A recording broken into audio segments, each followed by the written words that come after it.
Integrity Houston, you ready for the event?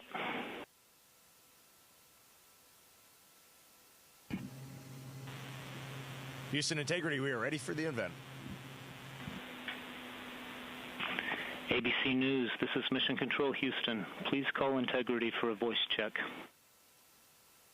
Integrity, this is Gio Benitez at ABC News. How do you hear me?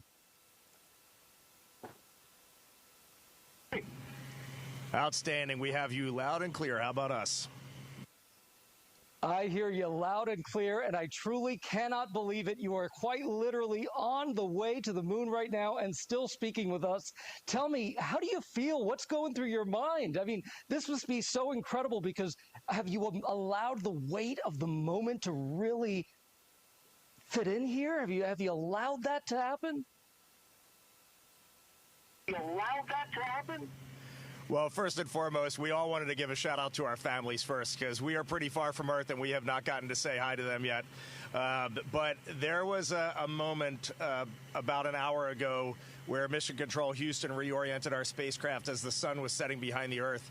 And I don't know what we all expected to see in that moment, but you could see the entire globe from pole to pole. You could see Africa, Europe, and if you looked really close, you could see the northern lights. It was the most spectacular moment, and it paused all four of us in our tracks. What has been most surprising to you about this so far?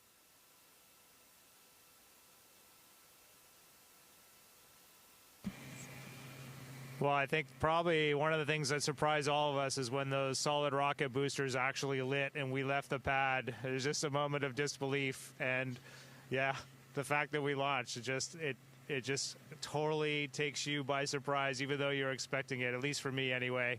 And I just had a huge smile across my face.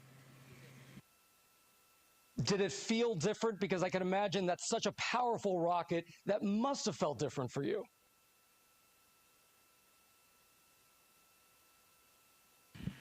One of the biggest surprises was how smooth riding those solids was. We all expected a really just dynamic ride, a lot of motion. We were prepared to potentially not being able to see telemetry, maybe even not being able to, touch switches, and it was very smooth. It was a definite difference when they separated and we were just on the main engines, but just a steady rumble and a great ride. What do you want to tell Americans here at home who are watching this right now? They're quite amazed at the fact that you are speaking to us on the way to the moon right now. What do you want to tell them about this particular mission and why it's so important?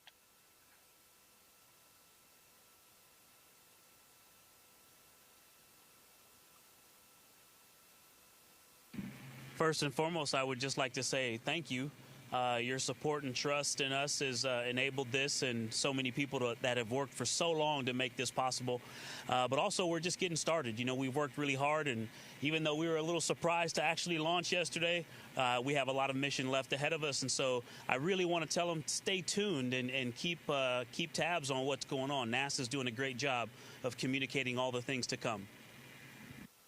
I can't even tell you how many cheers were there on the ground. I was there watching you all lift off from the Kennedy Space Center, and everyone was so excited, so happy, and that was just incredible. Jeremy, I know this is your first time in space, and you're surrounded by all of these space vets. What's it been like for you that this is your first mission there?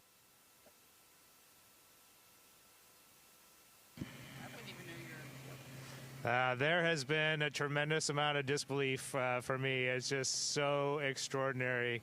I just kept saying to them yesterday, I really like it up here. I wish I could have got here sooner. It's just such a tremendous place to be. The views are extraordinary. It's really fun to be floating around, and it just makes me feel like a little kid. I heard that there was a little bit of an issue with the toilet. Which one of you was the plumber?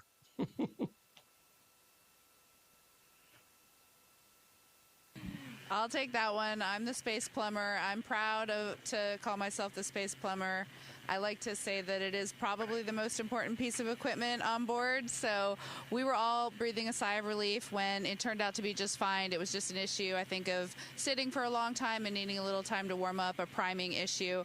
But we did originally think that there could have been potentially something fouling up the motor, and luckily we are all systems go.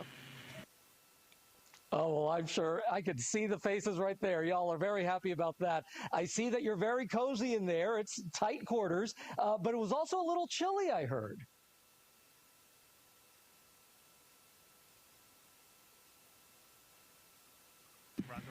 It is quite cold, and yeah, we're wishing we had the lower temperature sleeping bags with us.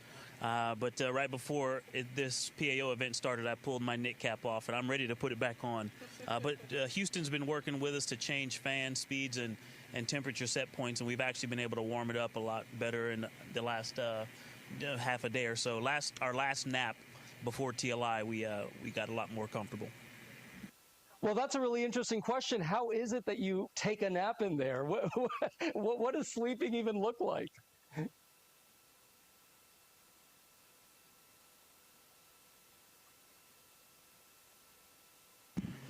Well, let's see. So we've been off the planet for, what, about 30 hours now, and we've had 2 very short naps. We actually just gathered for our first meal together in space. That is how busy we have been the last day and a half. It has been really an amazing beginning flight plan. But sleeping here is it's actually sort of comical.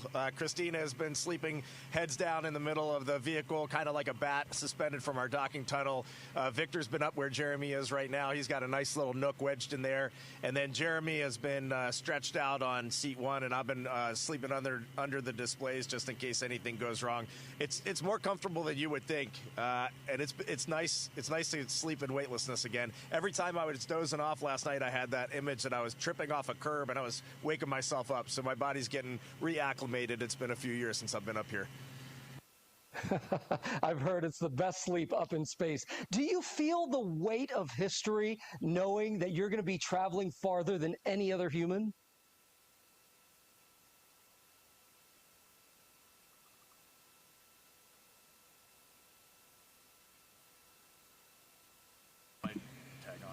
You know, it's a remarkable thing. You would think it would be weighty, but we just feel like we're lifted up by the team that supports us, and you just sort of execute the plan. A lot of people telling us how to work this and manage this vehicle, and a lot of great training, and you just kind of go step by step, which I think is pretty remarkable what this team can do, and it really highlights their excellence. And I think I just want to add, we just got done our translunar injection burn, and it was pretty tense moments there.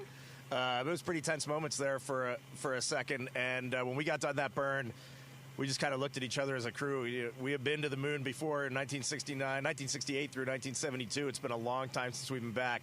And I got to tell you, there is nothing normal about this. Sending 4 humans 250,000 miles away is a Herculean effort, and we are now just realizing the gravity of that. Yeah, nothing normal about this. What are you most excited about once you get to the moon?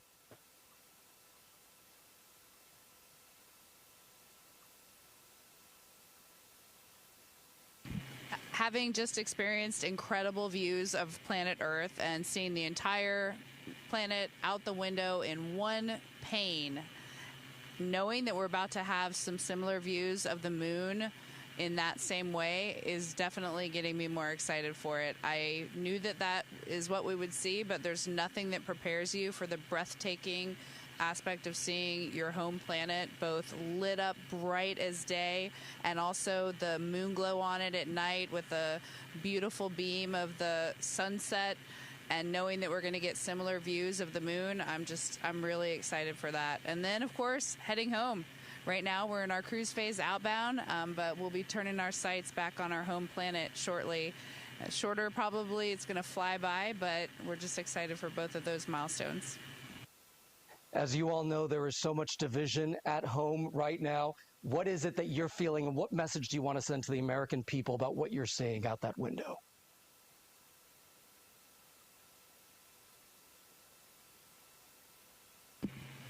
Well, the first thing I would say is trust us. You look amazing. You look beautiful.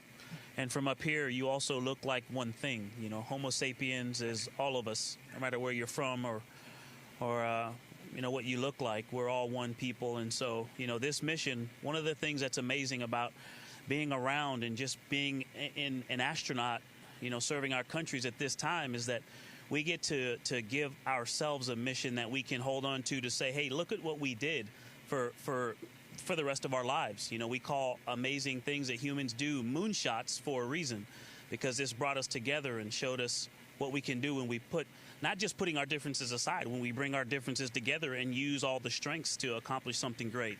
And so this mission will give us one of those that we all can remember and hold on to for the rest of our days. And I hope people will tune in and give us a chance. Integrity, what an honor to speak with you. Thank you so much.